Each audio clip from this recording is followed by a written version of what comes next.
Seja bem-vindo ao Instagram de Maria Belintani. Eu abri essa conta justamente para poder me comunicar melhor com você. As minhas lives, elas têm sempre convidados, os quais têm algo a contribuir com a sua formação, seja profissional ou pessoal, seja enquanto professora ou enquanto mãe, pai, avó ou qualquer outra dessas relações. O meu objetivo é trazer conhecimento científico numa linguagem acessível para todas as pessoas e para que vocês possam efetivamente conhecer as pesquisas que são feitas na área da educação, práticas de professores e também a opinião de adolescentes, porque eu trago no meu canal esses adolescentes que tanto têm a nos ensinar e a nos dizer. Portanto, eu agradeço imensamente todo o seu apoio nesse sentido. Hoje nós vamos receber uma pessoa muito especial. Eu fiquei um tempão tentando marcar com ela, mas ela é muito ocupada, que é a nossa querida Eliette Godoy. A Eliette tem uma trajetória muito bonita na educação e fez 2 pesquisas na área de etnia de excelente contribuição para a educação, para você, professor, para você, pai e mãe, poder compreender como que as crianças sentem, se relacionam, são impactadas por atitudes e conceitos preconceituosos em relação à cor, raça e tudo que pode envolver a discriminação, né? A Eliette, ela tem muita experiência também na administração pública, foi por muitos anos secretária de educação, também professora de faculdade, participa de diversos cursos como professora de formação de gestão pública, tem um feeling para a resolução de problemas muito intensos, né? É alguém assim muito iluminada pela vida. Hoje a Eliette participa de 3 grupos de estudo, do GPEM, que trabalha a convivências na escola, bullying e a violência. Ela também participa do GEADEC, que é um grupo da Unesp do campus de Marília, cujo foco é o conhecimento social, e ela também participa do NEPGREG. O NEPGREG é da Universidade Federal de Brasília. É um núcleo de estudos e pesquisas de gênero, raça, etnia e geração. Então, são temas muito pertinentes à nossa realidade. A Eliette ainda não entrou.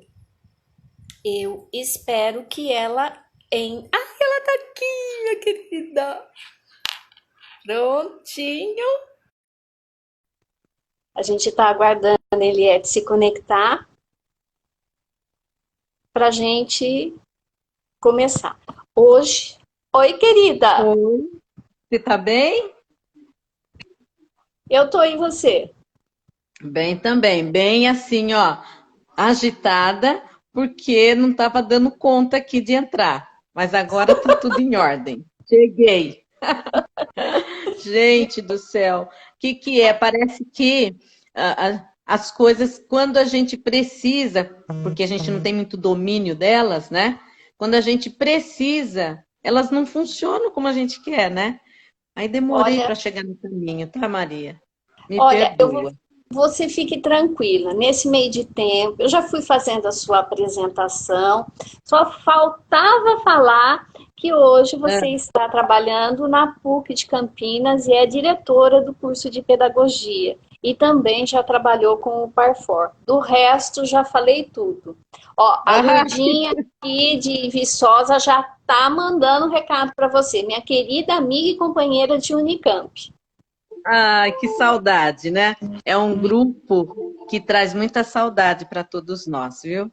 Maria, é uma delícia poder estar aqui. Eu agradeço, porque, como eu te falei, né, antecipadamente, eu falei assim, todas as vezes que eu pude assistir, né, as suas falas, as falas dos colegas, né, eu senti uma tranquilidade nessa sua fala, uma coisa tão gostosa, né, que leva a gente assim para um outro ambiente, porque a gente eu vou ter que confessar, eu estou sempre numa dinâmica tão agitada que eu preciso sempre de alguma coisa para me trazer assim para o eixo de novo, para a tranquilidade.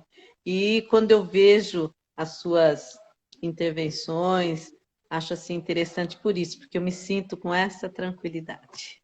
Que bom, que bom, que bom que eu passo essa tranquilidade. Na verdade, é uma satisfação poder fazer essa intervenção, para poder aprender. Eu estou numa posição literalmente muito privilegiada. Quando eu tive essa ideia de convidar pessoas que tenham feito pesquisa para vir conversar com todo mundo nesse horário, eu não fazia ideia de que seria tão gratificante, né? E depois eu comecei a ampliar, até adolescente eu já trouxe para conversar e vou chamar mais uma garota na outra semana para contribuir com a maneira como as pessoas pensam e principalmente, Eliette, a gente tem que entender que senso comum ele é o princípio, mas ele não justifica, né? Ele não justifica as ações, eu preciso entender numa dimensão melhor se eu quero uma sociedade mais equânime, né? Não é nem justa, é que tenha equidade de oportunidades para todos. E a temática de hoje, Eliette, os seus dois trabalhos, tanto de mestrado como doutorado, foram, assim, de um impacto muito grande e de uma importância também imensurável em função daquilo que ela vai expondo das nossas práticas, das representações das crianças em relação a problemas de preconceito, em e aí a gente pode generalizar qualquer tipo de preconceito, né? Porque o impacto na formação é muito grande. E a gente queria ouvir, aprender muito com você hoje, Eliette. A gente está aqui com várias pessoas que efetivamente estão muito interessadas em entender essas questões de etnia, como foi a pesquisa, o que, que você descobriu, qual que é a importância disso para a educação. E olha, muito obrigada, porque eu sei que você é muito ocupada, mas você arrumou um tempinho para estar aqui com a gente. Imagina, é um prazer, viu, Maria? Olha, eu resgatar um pouquinho, né, no mesmo momento, o trabalho desenvolvido no mestrado e depois no doutorado, seria assim meio que impossível de fazer sem que tivesse que resgatar um pouquinho da minha história também, né? Da minha relação com essa temática, da relação que eu pude construir com essa temática. Então, vou falar um pouquinho desde o início, de forma bem rápida, mas só para contextualizar, né? Então, menina preta, que fui e ainda sou, né, Maria? Uma menina preta, né? Uma menina, uma Uma menina. menina, uma menina, que cresceu dentro de um contexto, né, muito simples, né, sem grandes condições. A educação básica foi desenvolvida numa única escola, no Instituto de Educação, né? Numa única escola, eu só conheci uma escola durante 12 anos da minha vida, 13 anos, na verdade, né? que fiz o magistério também lá e depois, né? Mas eu nunca tinha, né, relacionado algumas coisas que tinha vivido na escola, né, com a clareza que eu tenho hoje, né, do que é o preconceito, do que é o racismo. Então, a gente sempre acha que algumas questões, né, e algumas atitudes socialmente colocadas de maneira, né, que desqualifique outro ser humano, é fruto de uma simples ignorância, né, e que tem muito mais a ver, muitas vezes, com um aspecto, com uma dimensão social. Mas não, eu só fui perceber essas dimensões diferentes, né, na qual a gente se insere, primeiro na escola, no primeiro grupo social mais ampliado, depois da família, né? Porque enquanto você está na família, você é protegido, você é, né, guardado, então você não convive com algumas questões que a partir do momento que você vai para a escola, você passa a conviver, né? E quando eu fui para a escola, eu tinha alguns sentimentos, né? Eu passava por algumas situações, mas eu não compreendia muito bem, né? Uma das situações que me marcou muito na escola foi uma professora, no final do quarto ano, né? Ela presenteava os alunos, naquela festa de encerramento do ano na escola, ela presenteava os alunos que tinham as maiores notas, tá? Como média. Então, os alunos que tinham a partir de média 8,5, né? Ela presenteava com um livro de literatura. E eu sempre fui aluna CDF, né? Sempre fui uma excelente aluna. Aquilo que eu não dava conta por facilidade era por muito suor mesmo, mas eu sempre tinha que, né, ir bem na escola. Bom, eu fui contemplada, eu tirei 8,75 de média, não vou esquecer nunca disso. 8,75. E no dia que a professora entregou os livros, eu fiquei aguardando ansiosamente receber o meu. E para minha surpresa, eu não recebi o meu, tá?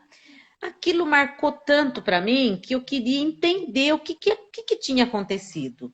Porque eu estava dentro da regra. A regra era clara, estava estabelecida, eu estava dentro da regra. Quando eu fui questioná-la, ela não me respondeu. Usou da autoridade, ou seja, do autoritarismo dela, né? E não me respondeu. Não me deu uma resposta, porque é que eu não tinha tido oportunidade. Bom, essa foi algumas das coisas. Bom, eu fui amadurecendo e fui percebendo que algumas atitudes, muitas vezes nas escolas, não eram atitudes muito naturais, ou pelo menos não deveriam ser. E aí é que eu fui tomando consciência de que a cor da pele, né, e a pobreza na escola fazia diferença para as crianças, para o acolhimento das crianças, né? E a questão da justiça, da equidade, às vezes passava muito longe disso. Bom, eu cresci, me formei, né? Trabalhei a vida toda na escola pública e quando eu tive a oportunidade, então, de aprofundar meus estudos, eu queria fazer algo, uma pesquisa que tivesse uma relevância para a escola pública, né? De onde eu saí. Queria fazer alguma coisa que pudesse mudar, pelo menos, a visão das pessoas. Pelo menos que essa questão do preconceito, e agora, depois de muitos anos, durante o processo de amadurecimento dentro da pesquisa, que eu também fui entender, não é simplesmente um preconceito, mas muitas vezes racismo mesmo, né? Então, o preconceito ele anda muito de mãos dadas com racismo, mas a gente tem um milindre muito grande, um receio muito grande de utilizar o termo racismo, muitas vezes, mas na maioria das vezes ele é muito mais forte do que o próprio preconceito, mas as pessoas não assumem. Então, eu fui para a escola pensar como é que eu posso contribuir. E melhor, como é que eu posso contribuir com um número grande de crianças que são muito pouco representadas na escola pública, né? Quem são essas crianças pouco representadas na escola pública e pouco vistas, muitas vezes invisíveis, né? Eram as crianças não brancas, né? E as crianças de condições sociais não muito favoráveis, né? As escolas públicas, o grande contingente são dos meninos que têm menos privilégio do que alguns poucos, né? E foi assim, então, que eu decidi fazer a minha pesquisa, o meu estudo e aperfeiçoamento no que diz respeito à questão do preconceito e as relações étnico-raciais que se constituía dentro da escola, né? E o muito engraçado, eu quis fazer e fiz dentro de uma perspectiva piagetiana, o que não era comum, né? E naquele momento, inclusive, foi considerado inédito, porque o racismo e o preconceito, ele já é discutido, né? Mas era discutido numa perspectiva, né? Muito mais social. E eu queria discutir a questão de como a criança se constitui enquanto sujeito dentro de um contexto preconceituoso, racista, onde ela é invisível muitas vezes. E aí, então, nasceu a minha pesquisa de mestrado, que trabalhou sobre as representações sociais, né? Sobre as relações étnico-raciais, num estudo na perspectiva piagetiana, né?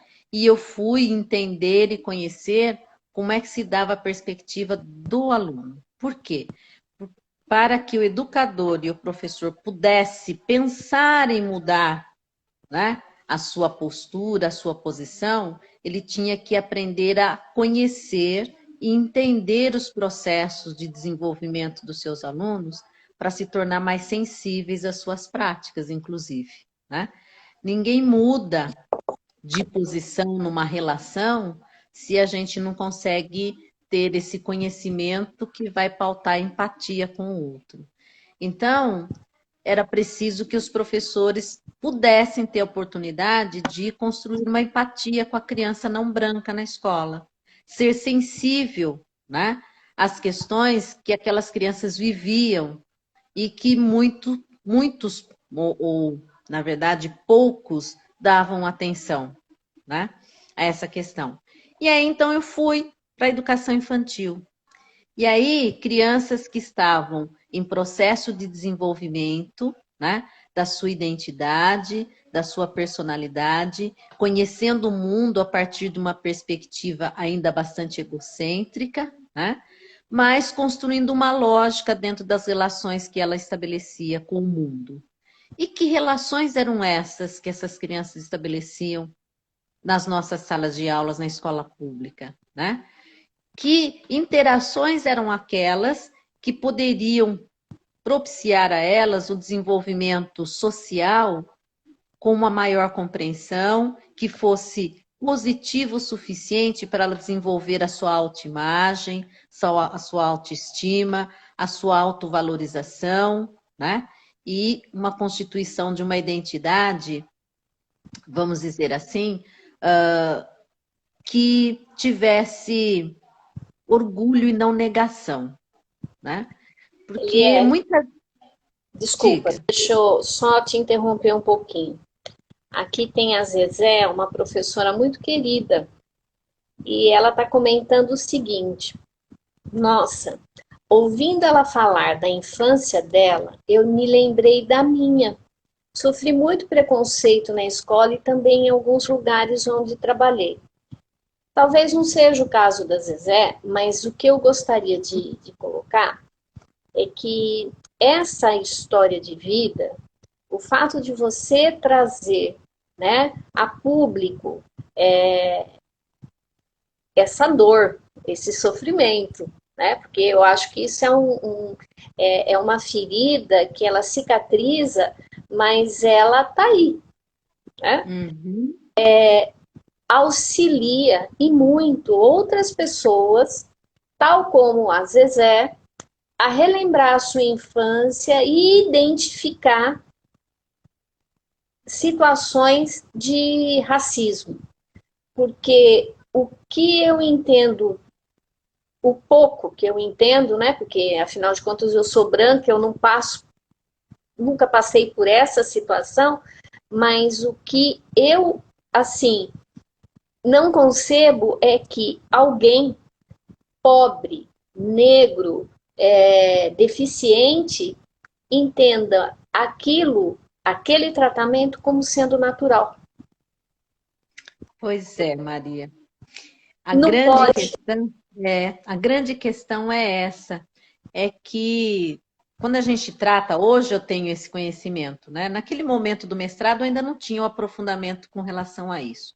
Nós vivemos numa sociedade em que o racismo estrutural, ele normaliza, normatiza, né? Uma porção de coisas. Então é muito comum, né? Determinadas expressões estarem entre as conversas das pessoas. É muito comum, né, invisibilizar determinadas questões. Então, é muito comum, porque isso já se transformou, né? É o racismo que a gente chama de racismo estrutural. E que adentra a escola como adentra qualquer outra estrutura social, né? Então, a escola também acaba reproduzindo. Então, o que que acontece? Pior do que muitas vezes sofrer o racismo, né? E que dependendo das condições de desenvolvimento que nós temos, nós podemos reagir a essas situações, e desde criança a gente tem que ter o empoderamento, né? Mais uma autovalorização construída, uma identidade construída para a gente poder ter elementos para isso. Pior que isso é a invisibilidade, Maria, e a negação. Né? Então, vou contar uma outra historinha, né? Que talvez faça com que as pessoas se sensibilizem, porque isso ficou lá no passado, lá na década de 90, mais precisamente 1993. Mas eu posso dizer para você que se a gente for para as escolas, talvez não seja muito difícil de encontrarmos situações parecidas, não digo as mesmas, mas muito parecidas, né? Eis que eu vou para a escola. Na verdade, o trabalho que eu desenvolvia era na escola já, né? Eu trabalhava com orientação e supervisão pedagógica, então o meu loco de trabalho era a escola. E eu gostava muito da sala de aula, né? Mas naquele momento já estava com outro olhar, um olhar de pesquisador iniciante, né? E eu passei a observar as relações. Em uma das salas de aula que eu tive a oportunidade de observar, uma professora ímpar, né? Dedicada, respeitosa com as suas crianças, mas ela não tinha a mínima ideia do quanto ela carregava a naturalização de algumas questões que dentro da sala de aula não poderiam ocorrer, né? E que a gente tinha que dar oportunidade para aquele grupo de alunos, né, que ela gostava tanto, que ela se dedicava tanto, de constituir uma identidade sadia, né, de se sentirem valorizadas tanto quanto outros. Olha só, nessa sala de aula, uma atividade desenvolvida naquele momento sobre representações, né? Então, olha, década de 90, 1993, nós ainda não tínhamos as revistas que nós temos hoje veiculando, né, com representações negras, nem importantes e aqueles também sem importância, vamos dizer assim, sem representatividade, tem um status quo na sociedade, né? Então, quem saía na revista naquele momento? Quem era foco, né, para estar numa revista? Talvez uma figura como Pelé, né? E outras figuras Sim. muito reconhecidas por algum motivo, né? Mas dentro da normalidade e da naturalidade, as modelos, elas não eram negras, né? Se existia um comercial dentro da revista tratando de make, não era make para pele negra, né? Naquele momento, a sensação da televisão para as crianças era Xuxa Meneghel, tá? Exatamente. E, bom, as revistas, elas não tinham essas representatividades negras, de forma alguma. Eu fui para a sala de aula e na sala de aula era a véspera do Dia das Mães, era a semana do Dia das Mães, e aquela turma, a professora cada dia estava fazendo uma proposta para as crianças levarem para as mães. E aquele dia eles estavam fazendo porta-retrato com palitos. Eu acho que não tem um professor que não conheça, né, a atividade do porta-retrato com palito na educação infantil. E as crianças fazendo seus porta-retrato, caprichando, né, para pôr uma foto da mãe. E a professora, muito bem intencionada, o que que ela fez, né? Ela queria mostrar para as crianças como é que ia ser a funcionabilidade do porta-retrato. Então, ela ofereceu para as crianças as revistas que tinham lá, para elas buscarem uma imagem que pudesse representar a sua mãe. Foi aí que ouvi diálogos entre as crianças que eu fiquei extremamente aborrecida. E eu disse assim, mas como que os professores podem ser cegos e surdos para esses diálogos que a gente está ouvindo? Porque aí apareceram entre eles diálogos depreciativos, né? Porque, de repente, uma garota não encontrou uma mulher negra que pudesse representar sua mãe. Ela foi buscar lá, né, uma representatividade para ela que naquele momento era importante, Xuxa Meneghel, né? E ela, pretinha, recortou a Xuxa Meneghel e colocou. Mas isso criou entre as crianças. Como assim? Ela não pode ser a sua mãe. E o diálogo entre as crianças foi um diálogo constrangedor, né? Que partiu desde as crianças compararem as características físicas e tantas outras coisas, que aquela criança foi murchando, né? Até que eu não pude deixar de intervir. Mas essa é a questão, isso me chamou muito a atenção. Em Nossa, nome mas daquilo que coisa em nome dolorosa. daquilo que é boa intenção, olha só o que a gente fazia. E eu descobri nessa pesquisa que também essa turma tinha um grupo que eles eram da religião de. Como é que é? Jeová? É, é isso, Testemunha de Jeová, Jeová. testemunha de Jeová. E aí, pretos, pobres, testemunhas de Jeová. Eles eram excluídos por três motivos dentro daquela escola. E, em consequência, pela religião, a escola também excluía as próprias famílias. As próprias famílias.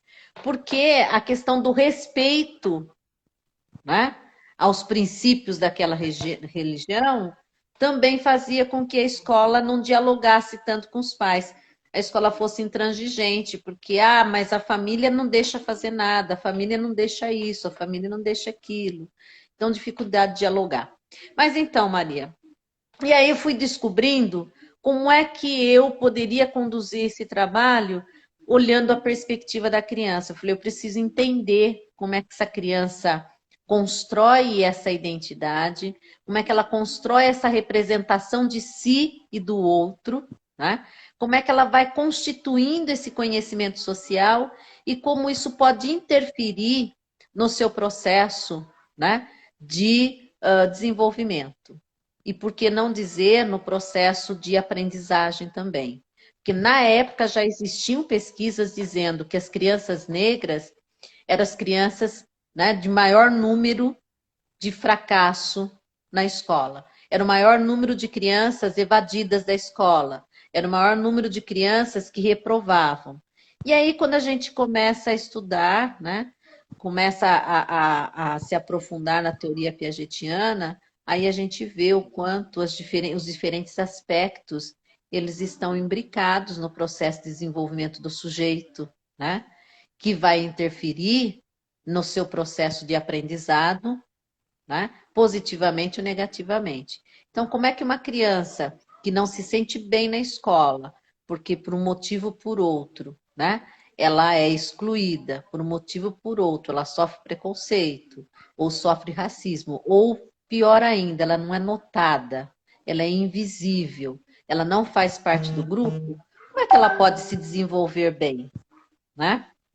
E muitas dessas nossas crianças, diferentemente, porque eu posso dizer que eu fui privilegiada, né? Porque eu tive uma família que teve uma condução no meu processo educativo que tudo aquilo que a escola deixou de dar ou deixa de dar para as crianças negras, a minha família pôde me dar.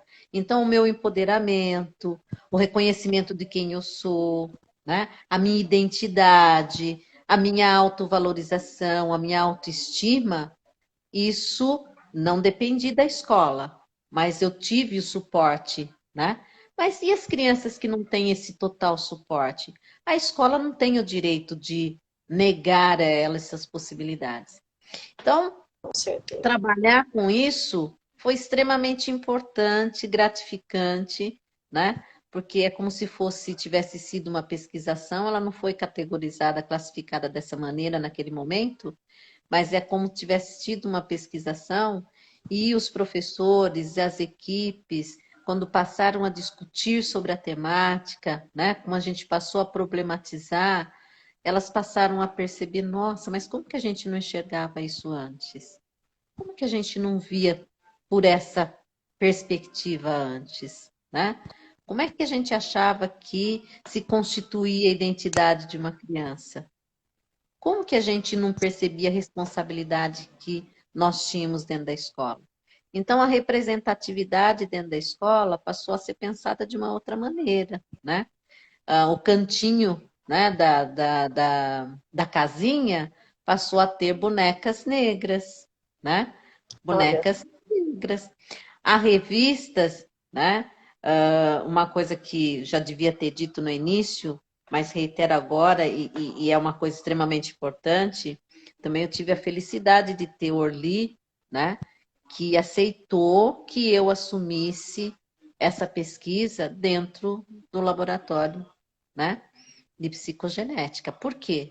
Porque até então ninguém tinha trabalhado com essa perspectiva. E ela me dizia: eu não tenho domínio, né, desse viés que você quer dar na discussão, mas conte comigo para aprofundar a perspectiva piagetiana. Tanto é que fomos buscar outras possibilidades para poder fazer uma outra leitura que pudesse ser uma leitura mais multidisciplinar para dialogar, né, com a perspectiva piagetiana. Então, ela me apoiou sempre muito. E quando nós começamos a mudar a escola, né, levar a representatividade para dentro da escola, eu me lembro que a Orly me cedeu revistas da CIA, mas revistas da CIA americana, né? Por quê? Porque ela mesmo, tinha um filho, isso, que interagia, e eu trouxe revistas e mais revistas. Por quê? Né? Embora Estados Unidos também viva grandes conflitos raciais, mas ele já tem uma outra caminhada. Então, já na década de 90, já existia representatividade negra, né, na venda de produtos. Já existia, né, o e-commerce voltado para a comunidade negra, né? Então, então já existia a comunidade negra representada nas revistas, principalmente na revista de venda, né? E aí levei as revistas para dentro da sala de aula, além das bonecas. E, claro, que o mais importante, né? A gente começou a discutir com os professores essas posturas, né? Que postura era importante para a gente garantir para as nossas crianças um desenvolvimento que não tivesse essa marca, né, da exclusão, que não tivesse essa marca do não reconhecimento, da negação. Então, nós discutimos muito sobre a questão, olha, na sua sala você percebe atitude.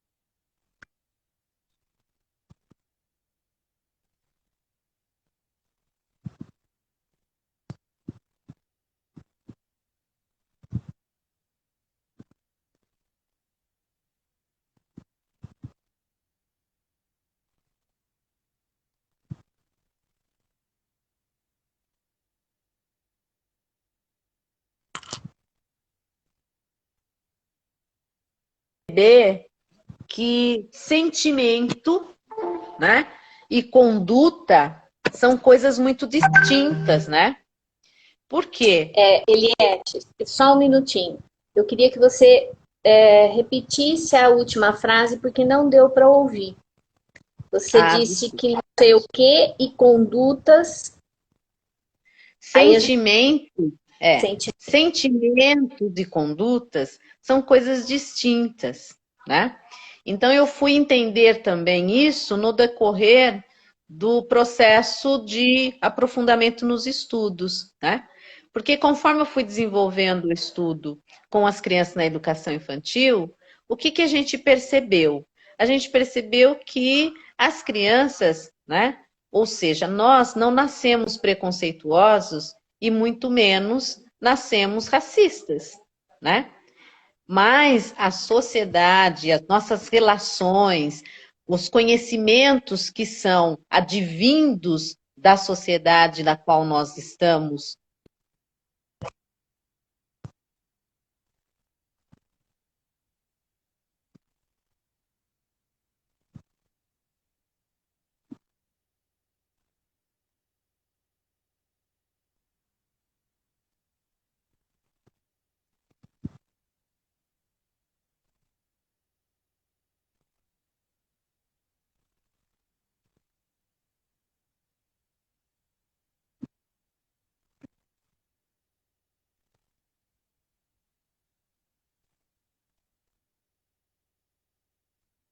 Eliette,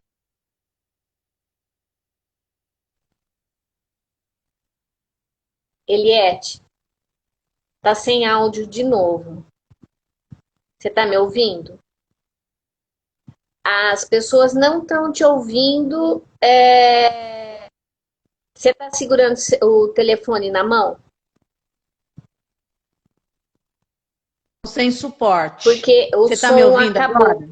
Parou. Procura colocar numa mesa ou algum outro lugar. Talvez esteja abafando. Ele estava na mesa. Estão me ouvindo? Gente, vocês estão ouvindo ela? Dá um retorno. Não, né? Tá travando. Essas coisas acontecem. Tá sem som. Voltou. Agora parece que voltou. Pode falar. Sim, acho que é a questão da internet, né? Ela oscila e a gente tem essas dificuldades de vez em quando. Eu só queria, então, até essa conexão. Sim, acho que sim. Tudo bem. Se você quiser sair e entrar de novo, não tem problema. Eu vou fazendo um comentário aqui com elas e aí você faz esse vai e vem e a gente volta. Tá dando um delay. Exatamente, um delay grande até, eu acho. Caiu novamente, isso. Bom, então, enquanto ela tenta conectar novamente, o que eu queria fazer? Eu vi que várias pessoas, a Lurdinha, a Ruth, a Solange, fizeram justamente o comentário em relação a que a criança não nasce racista, não nasce preconceituosa. A Eliette vai voltar, gente. Eu só estou tentando amarrar a ideia. Vocês não estão me ouvindo? Dá um sinalzinho aí se você... Ah, tá, legal. Ela já voltou. E a questão é justamente essa. A Ruth falou da experiência dela enquanto professora que tem o seu trabalho negado, né? E a importância desse trabalho para qualquer um de conscientização sobre o valor que as pessoas têm, independente do nível socioeconômico, independente da cor ou da deficiência, sei lá, da condição dela. São seres humanos, né? Mas, mesmo que seja difícil E isso eu posso falar um pouquinho só a respeito da história da Eliette. Ela conseguiu se estabelecer com extrema competência na vida. E apesar das dores que ela sentiu e ainda deve sentir em relação ao preconceito e ao racismo, nessa questão, a resiliência é o melhor exemplo que a gente pode dar para todos, especialmente para aqueles da mesma cor que precisam se identificar nessa pessoa de sucesso tudo aquilo que ele tem de bom. Né? Não é fácil. Mas viver não é fácil. Mas eu acredito muito nos bons exemplos de pessoas, de artistas, de pessoas comuns que são dignas. E eu posso ser tão digna quanto ela. Tudo bem? Não é pela raiva, não é pelo rancor que a gente vai conseguir estabelecer o nosso espaço. Mesmo que a gente, às vezes, fique entristecida, fique com raiva, porque não precisava ser assim, né? Evidentemente não precisava. A Eliette está tentando voltar. A Eliette, é isso mesmo, Lurdinha. A Eliette se empoderou pela ciência e contribui na escola com o estudo dessa temática. Né? Por isso que o trabalho dela é excelente, foi um clássico, como eu ouvi a Camila se referir tanto ao trabalho da Eliette como o da Justada. Né? São um clássico porque traz para discussão as mensagens invisíveis, ou melhor, elas são visíveis, mas as mensagens que a gente não escuta porque já faz, entre aspas, parte do cotidiano. É muito triste, sim, ouvir todos esses relatos, é inaceitável, mas a gente precisa. A gente precisa ouvir tudo isso, porque, por exemplo, se a gente esquecer todas as pessoas que morreram na Segunda Guerra Mundial, o holocausto que foi, a gente coloca uma pedra na própria história. E como nossa ação enquanto ser humano, ela também pode ser devastadora em relação à própria espécie. Isso em relação à Segunda Guerra Mundial. Quantos holocaustos figurados não existem ainda nas nossas escolas e, assim, em outro sentido, quanto às questões de gênero e mesmo religiosa. Eliette, você voltou?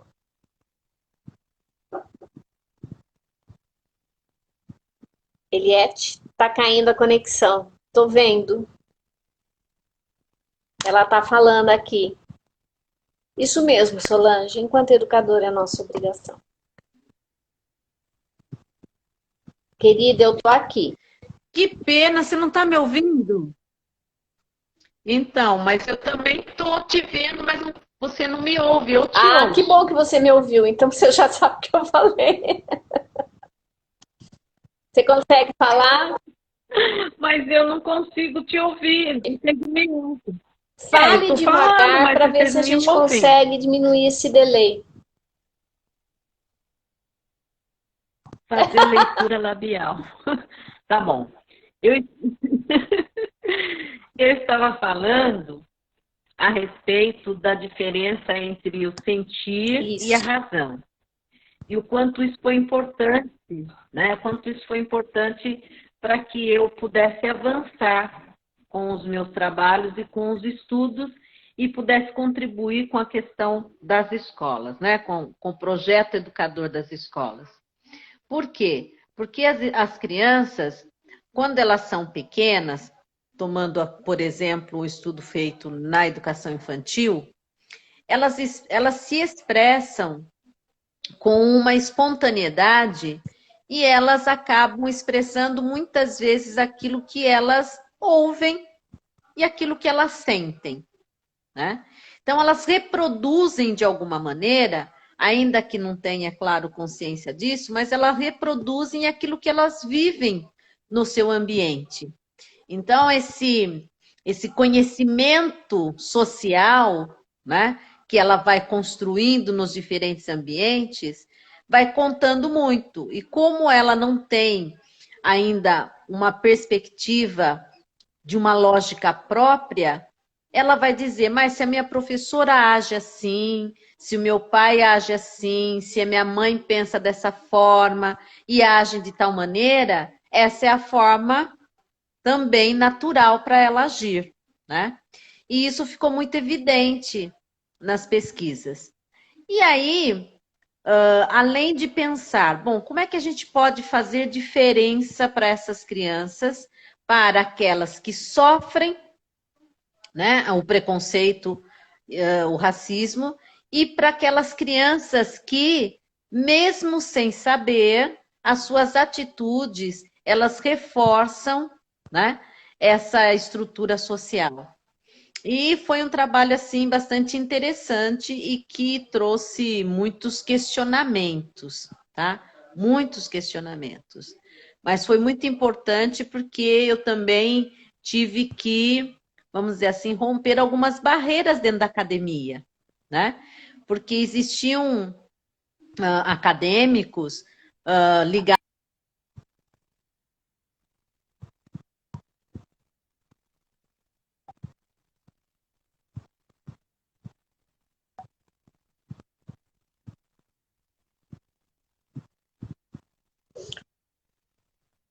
Eliette, existiam muitos acadêmicos ligados a quê? Cortou.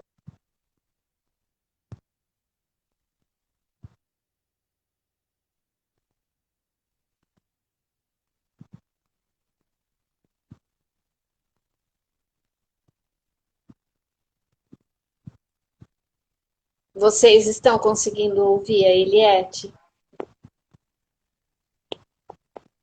Sem áudio, né? Você Eu sumi. tinha sumido. É, tava Você rodando, também. rodando, rodando. Eliette, a última coisa que a gente ouviu sua foi assim: tinha uma resistência muito grande na academia. Tinham acadêmicos que. Isso. Acadêmicos que resistiam à ideia de discutir a questão racial na perspectiva piagetiana. Porque eles acreditavam que discutir o racismo, né, só caberia discutir no viés da teoria vigotskiana. Nossa Tá? Senhora! Foi um embate. Foi um embate muito grande de grandes Eu acredito. acadêmicos, tá? E aí eu tive vamos dizer assim, o suporte, né? E tive o encorajamento para me manter firme de duas grandes mulheres pesquisadoras, uma branca e uma não branca, né? A branca, a não negra, foi a Fúvia Rosenberg, que ela desenvolvia um trabalho magnífico e ela apostou e disse: não, você não deve conduzir a sua pesquisa, né, dentro de uma lógica, né, que fundamente porque as pessoas acreditam. Se você tem convicção e acredita que é possível, a partir dessa lógica teórica, é ela que Beleza. você deve explorar. E a outra foi a professora Petronília, né, Gonçalves Silva, que também foi maravilhosa e que me deu total apoio, né, dizendo: não, o seu referencial, o seu arcabouço teórico, discutir a perspectiva das relações étnico-raciais a partir do ponto de vista da criança, do processo de desenvolvimento da criança e como as interações sociais interferem nesse processo, que pode marcar a identidade desse indivíduo, né, para uma vida, tem uma extrema relevância. A gente não pode discutir só a perspectiva da mediação do adulto e do social, mas tem que também discutir a perspectiva do que é que a gente tem que buscar positivar nesse processo de desenvolvimento da criança, né? Então foi assim um trabalho que me deu assim muito prazer, foi um trabalho que me trouxe muitas conquistas de todo tipo, afetivas, né? E também não afetivas, tá? Bom, concluído esse trabalho, eu queria seguir em frente, mas eu queria continuar com a mesma temática. Eu só tenho uma coisa E para dizer, nós temos 8 minutos, com 59 minutos acaba. Ah, então tem que resumir um pouco isso.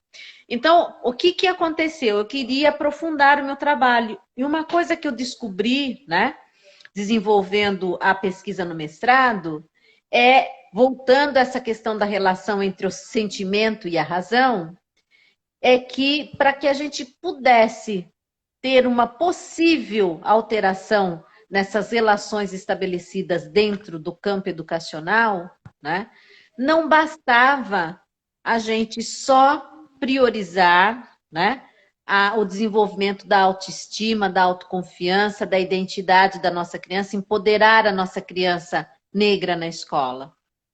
Isso era importante, porém não era suficiente, né?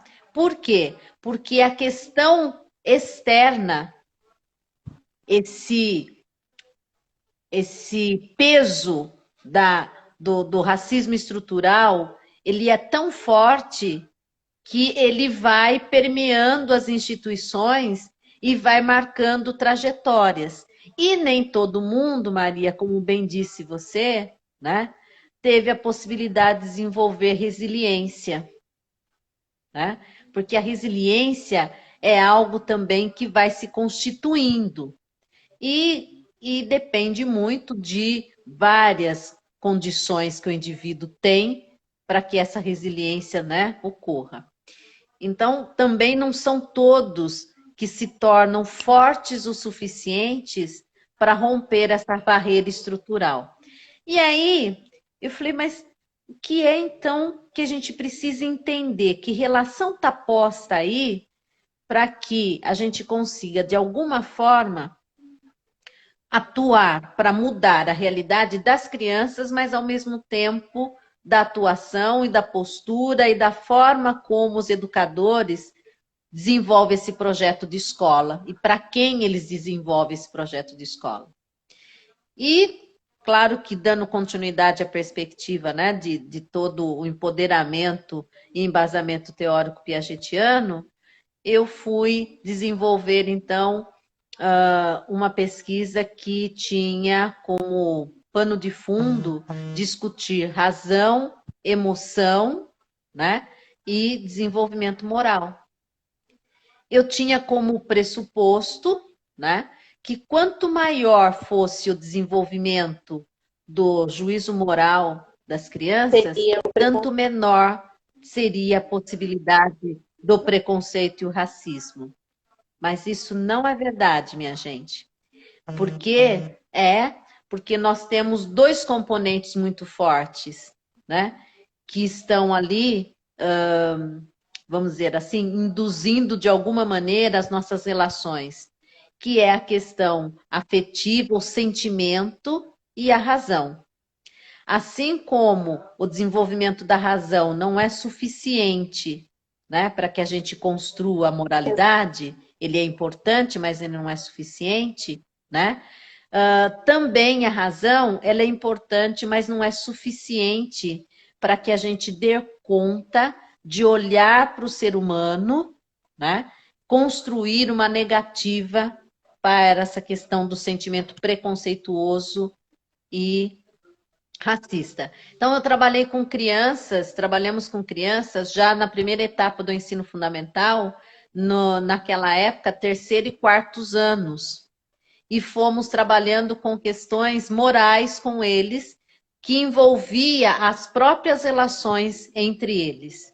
Então, todas as questões morais foram abordadas com essas crianças a partir da própria vivência deles. E aí, ouvir o depoimento daquelas crianças, que elas sentiam, elas dizerem, eu sei que isso não é, mas eu sinto. Ai, meu Deus. E aí, nós tivemos que trabalhar, e o que a gente faz com esse sentimento? Né? Trabalhar com a perspectiva de que a razão, ela tem que chegar, ela tem que entrar aí, na medida em que a gente ajuda o indivíduo a perceber que sentir, né? Ele nem tem muitas vezes como frear, mas ele precisa saber o que ele vai fazer com aquele sentimento. Ele tem que trabalhar com aquele sentimento. O que ele não pode é deixar aquele sentimento, né, fazer com que ele se relacione desrespeitando o outro, né, se tornando homofóbicos, por exemplo. E também trabalhamos com essa questão de que quanto maior é o nosso nível de ignorância sobre alguma coisa, mais preconceituosos nós somos, né? Então, quanto maior for o nosso conhecimento e a possibilidade de externalizar aquilo que a gente acredita conhecer, maior é a possibilidade desse ser humano, né, se constituir no indivíduo menos preconceituoso, né? No indivíduo não homofóbico, porque racista pode ser que a estrutura ainda continue determinando por muito tempo, mas o fato dele não ser homofóbico, né? E não utilizar desse sentimento para prejudicar, para desqualificar, né? E para, vamos dizer assim, violar. Gente, o duro, eu espero, Eliette, que você esteja me ouvindo. O problema é que vai cair, eu volto a entrar em contato com você, eu deixo de imediato a minha gratidão por estar conversando conosco e nos proporcionando esse momento ímpar de aprendizado. Eu estou vendo aqui todas as pessoas que estão agradecendo.